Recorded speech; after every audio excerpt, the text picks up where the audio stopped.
মাটির ভিতরে হবে ঘর রে মন আমার, কেন বাঁধো দালান ঘর রে মন আমার, কেন বাঁধো দালান ঘর। আল্লাহুম্মা সাল্লি আলা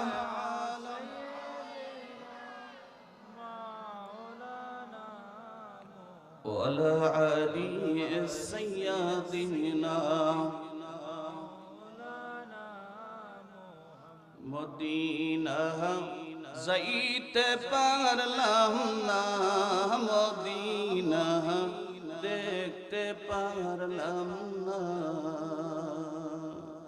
আমি অসহায় তাই এত দূরে রই, আমি অসহায় তাই এত দূরে রই, শুধুই সালাম জানাই মদিনা যাইতে পারলাম না, মদিনা দেখতে পারলাম না।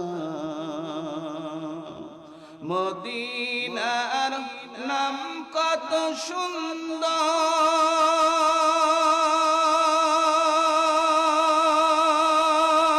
সে নাম তো আল্লাহু আকবার। মদিনার নাম কত সুন্দর, মদিনা কেরে সে নাম তো এই ডফল বাড়িদের দুঃখে সালাম টুকু দিও নবীজির রওজায় মদিনা যাইতে পারলাম না, মদিনা দেখতে পারলাম না। আল্লাহুম্মা মালিক যিনি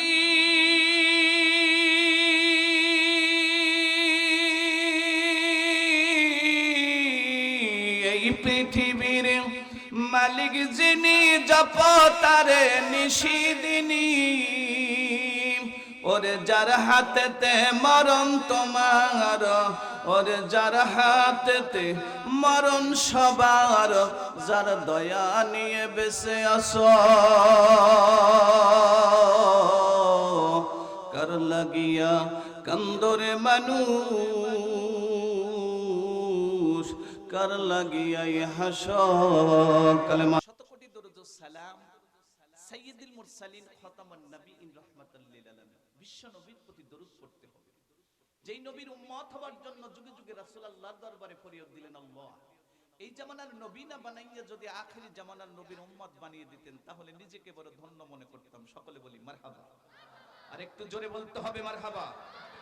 ডফলবাড়িবাসী আমার বুঝে আসে না, কিতাবের মধ্যে আছে একজন নবী রাসূলের নেকি যদি এক জায়গায় করা হয়, তাম বিশ্বের মধ্যে আল্লাহ রাব্বুল আলামিন যতগুলো নবী রাসূল প্রেরণ করেছেন সবগুলো নবী রাসূলের উম্মত উম্মতিনীদের নেকি যদি এক জায়গায় করা হয়, মুসলমান তবু একজন নবী রাসূলের নেকি সমতুল্য হতে পারবে না। তারপরেও কেন যুগে যুগে রাসূল এই কথা বললেন? ভাইজান কেন বললেন? কি জন্য বললেন? কি কারণে বললেন? কি অবস্থার জন্য বললেন? আমি সংক্ষিপ্ত করে বুঝিয়ে দিচ্ছি। ডফলবাড়িবাসী সোনার বাপ ভাইরা মা বোনেরা খুব গভীর মনোযোগ দিয়ে শুনবেন। এই জন্যই বলেছিলেন কাল কিয়ামতের ময়দানে, হাসরের ময়দানে যেই মুহূর্তে আল্লাহ রাব্বুল আলামিন কাহ্হার রূপটা ধারণ করবে, কাহ্হার শব্দের অর্থ ভয়ঙ্কর, ভয়ঙ্কর রূপটা ধারণ করবে, এমন কঠিন মুহূর্তে সবগুলো নবী নাফসি নাফসি যার যার চিন্তা সেই সেই করবে।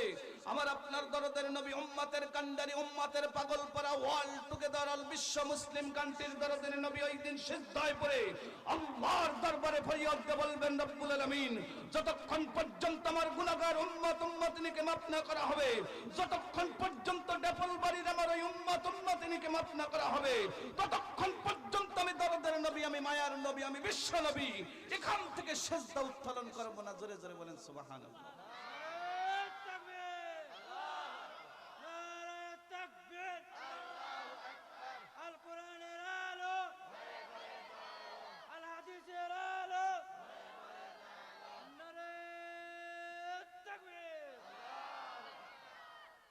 ডফলবাড়িবাসী সেই নবীর উম্মত হয়ে খুশি নেবে যা, যে যে দলই করি না কেন দল মত নির্বিশেষে একটা কথাই বলা হবে মৃত্যুর পর, বিসমিল্লাহি ওয়া আলা বিল্লাতি রাসূলিল্লাহ।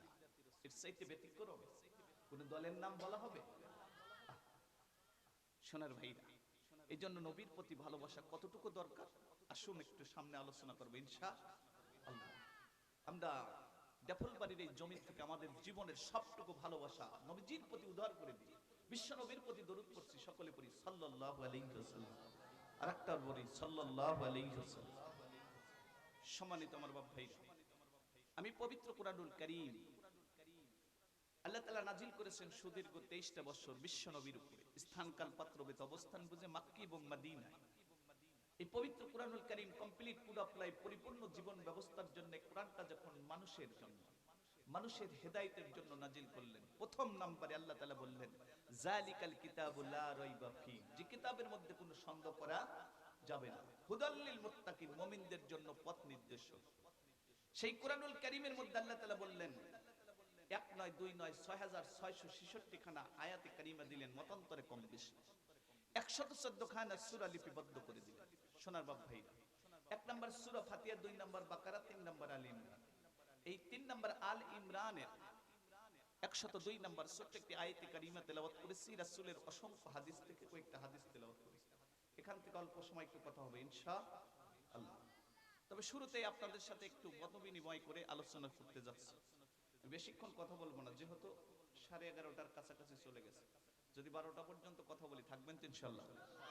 জি, কালেকশন তো হয়ে গেছে না? আরো হবে, আরো হবে, জি আরো হবে, জি। মাইয়াত মাটি দেয় তো হুজুরকেই মাটি দিয়ে দিবে, যে পরিস্থিতি আরো হবে, যে শক্তি নিয়ে বলতেছে তাতে অনেকেই দিবে ইনশাআল্লাহ। আপনিও ঠিক থাকেন, আমি সেই বান্দা, আমি কাউসারি পুত্র। কাউসারির কালেকশন করা দেখেছেন? এবছরে খেতাব অর্জন করেছি কালেকশন করে উল্লাপাড়ার বুকে ইনশাআল্লাহ। কিন্তু সময়টা একটু বেশি গড়ে গেছে তো 12টার পরে যত ভালো কথাই বলা হোক মেদার কাজ করে ভালো লাগে না, যতই খেতে দেন। জি জি, দেখছেন সব আলো, আপনিও কালো মানুষ আমিও ধলা মানুষ নাকি? সকালবেলার চোখে পড়বি না নাকি? জি, সব মিলে আমি আপনাদের কাছে দুইটা মেসেজ বলবো। কয়টা মেসেজ? দুইটা মেসেজ। আমাদের মা বোনরা কে আছে? মা বোনেরা আছে, প্রচুর মা বোনেরা। আমার মা বোনেরা আমি আব্দুল আলিমের কথা শুনলে ম্যাক্সিমাম এলাকায় মা বোনেরা বেশি রিপ্লে আবার দাওয়াত করার জন্য আবেদন করে। দেখা যায় কাছে আমার মারা কি দেয় মসজিদের জন্য, মসজিদের জন্য যদি ভালো কিছু দেয় রিপ্লে আবার আসা হবে, আর না দিলে আসবো না।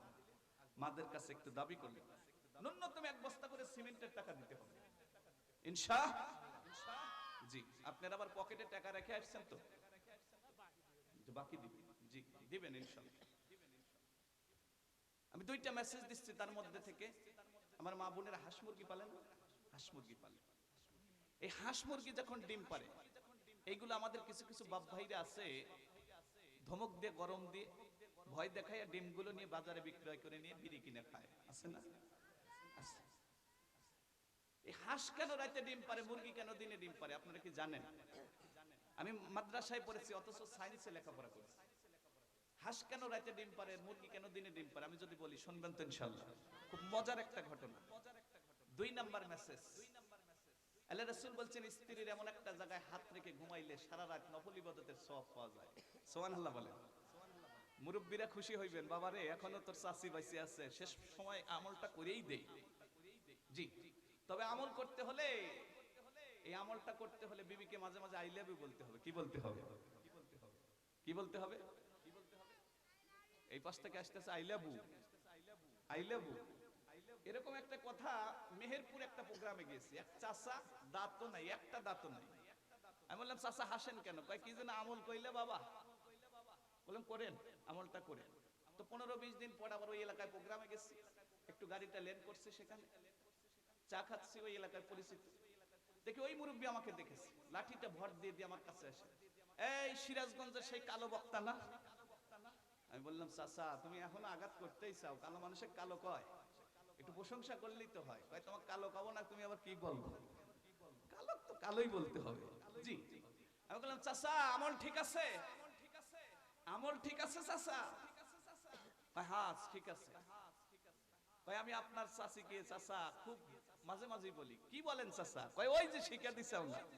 আমি বললাম কি বলেন? চাচার দাঁত নাই তো খালি হাসে, খাক খাক করে হাসে। আমি বললাম কি বলেন? কয় তোমার চাচি বলে আই লাভ ইউ। কি বলে? I love you.